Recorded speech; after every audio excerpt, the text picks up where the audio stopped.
বাংলাদেশের ইতিহাসে সবচেয়ে প্রতিদ্বন্দ্বিতাপূর্ণ সংসদ নির্বাচন কোনটি?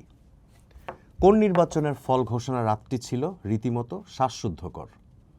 মানুষ বুঝতে পারছিল না নির্বাচনের ফল কোন পক্ষের দিকে হেলে পড়ছে।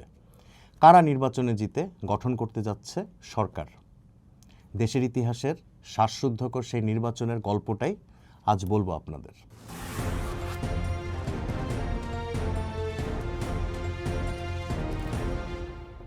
1996 সালে তত্ত্বাবধায়ক সরকারের অধীনে অনুষ্ঠিত সপ্তম জাতীয় সংসদ নির্বাচনের ফলের দিকে একবার তাকান। সেটাই ছিল বাংলাদেশের ইতিহাসের সবচেয়ে প্রতিদ্বন্দ্বিতাপূর্ণ সংসদ নির্বাচন। নির্বাচনে সংখ্যাগরিষ্ঠ দল আওয়ামী লীগ আসন পেয়েছিল 146টি। দ্বিতীয় বৃহত্তম দল বিএনপির আসন ছিল 116। সেই নির্বাচনের মধ্য দিয়ে বাংলাদেশের সংসদীয় ইতিহাসের বৃহত্তম বিরোধী দল হিসেবে বিএনপি আবির্ভূত হয়। নির্বাচনে 32 আসন নিয়ে তৃতীয় বৃহত্তম দল ছিল জাতীয় পার্টি। এছাড়া জামায়াত ইসলামী 3টি, ইসলামী ঐক্যজোট 1টি ও আসম আব্দুর রবের জাসদ পেয়েছিল 1টি আসন। নির্বাচনে আসন পার্থক্য এমনই ছিল যে সেবার জাতীয় পার্টি 32 আসন নিয়ে কিংমেকারের ভূমিকায় অবতীর্ণ হয়। পরিস্থিতি এমন ছিল যে জাতীয় পার্টি 32 আসন নিয়ে আওয়ামী লীগকে সমর্থন করলে তারা তো সরকার গঠন করবেই, বিএনপিকে সমর্থন করলেও তারা সরকার গঠনের পর্যায়ে চলে যাবে। বিএনপিকে যদি জাতীয় পার্টি সমর্থন দিত তাহলে বিএনপির আসন সংখ্যা হতো 148। সরকার গঠনের জন্য তাদের দরকার হতো আর মাত্র 3টি আসন। শেষ পর্যন্ত আওয়ামী লীগ জাতীয় পার্টির 32 এবং জাসদ রবের সমর্থন নিয়ে সরকার গঠন করে। বাংলাদেশের নির্বাচনের ইতিহাসে এমন পরিস্থিতি আগে কখনো হয়নি, পরেও দেখা যায়নি। 1991 সালের পঞ্চম জাতীয় সংসদ নির্বাচনও ছিল মোটামুটি ভালোই প্রতিদ্বন্দ্বিতাপূর্ণ। বিএনপি 140 আসন পেয়ে সংখ্যাগরিষ্ঠ দল হয়েছিল। আওয়ামী লীগের আসন ছিল 88টি। এছাড়াও জাতীয় পার্টি 35 আর জামাত ইসলামী পেয়েছিল 18টি আসন। পঞ্চম জাতীয় সংসদ নির্বাচনের পর জামাত ইসলামীর 18টি আসনের সমর্থন নিয়ে বিএনপি সরকার গঠন করেছিল।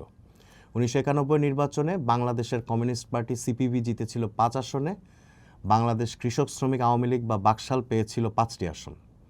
এছাড়াও 1টি করে আসন পেয়েছিল শাহজাহান সিরাজের জাসদ, সালাউদ্দিন কাদের চৌধুরীর ন্যাশনালিস্ট ডেমোক্রেটিক পার্টি বা NDP, Rashed Khan মেননের workers party, Suranjit সেনগুপ্তের গণতন্ত্রী পার্টি ও ইসলামী ঐক্যজোট।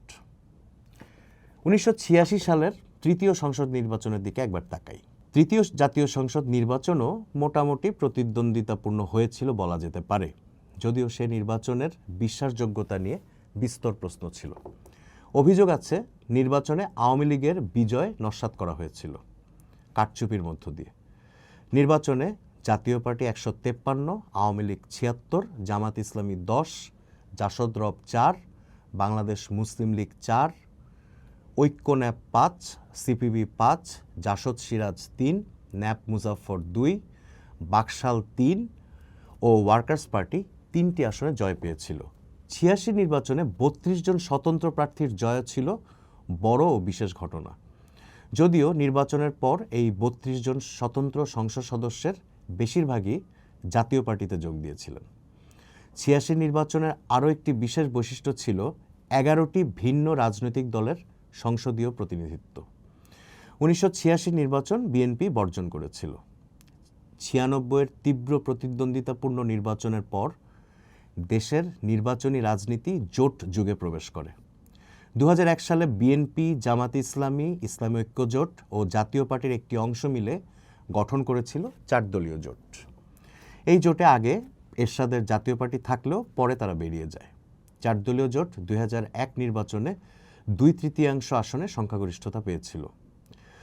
2008 সালের অষ্টম জাতীয় সংসদ নির্বাচনেও আওয়ামী লীগের নেতৃত্বে মহাজোট নামে একটি নির্বাচনী জোট নির্বাচনে 230টির বেশি আসনে জেতে। এরপর 2014, 2018 ও 2024 সালের সংসদ নির্বাচন বাংলাদেশের ইতিহাসে সবচেয়ে বিতর্কিত ও প্রহসনের নির্বাচন হিসেবে পরিচিত। এই 3 নির্বাচনের প্রহসন অনেক ক্ষেত্রে ছাড়িয়ে যায় অতীতের সব নির্বাচনী অপকর্মকেও। এমনকি 1996 সালের 15 ফেব্রুয়ারির নির্বাচন ও 1988 সালের ভোটারবিহীন চতুর্থ জাতীয় সংসদ নির্বাচনও অনেক ক্ষেত্রে লজ্জা পেয়ে যায় দেশের ইতিহাসে অনুষ্ঠিত শেষ 3টি নির্বাচনের কাছে। 1996 সালের সপ্তম জাতীয় সংসদ নির্বাচন বাংলাদেশের গণতান্ত্রিক ইতিহাসের এক মাইলফলক, এটা বলাই যায়। 1996 সালের সপ্তম জাতীয় সংসদ নির্বাচনের মতো এত প্রতিদ্বন্দ্বিতাপূর্ণ নির্বাচন আগামীতে কখনো বাংলাদেশে দেখা যাবে কিনা এটা নিয়ে যথেষ্ট সন্দেহ আছে। দর্শক, ফেব্রুয়ারি নির্বাচনকে সামনে রেখে বাংলাদেশের নির্বাচন ইতিহাসের বিভিন্ন গল্প নিয়ে আমরা আসছি চর্চায়।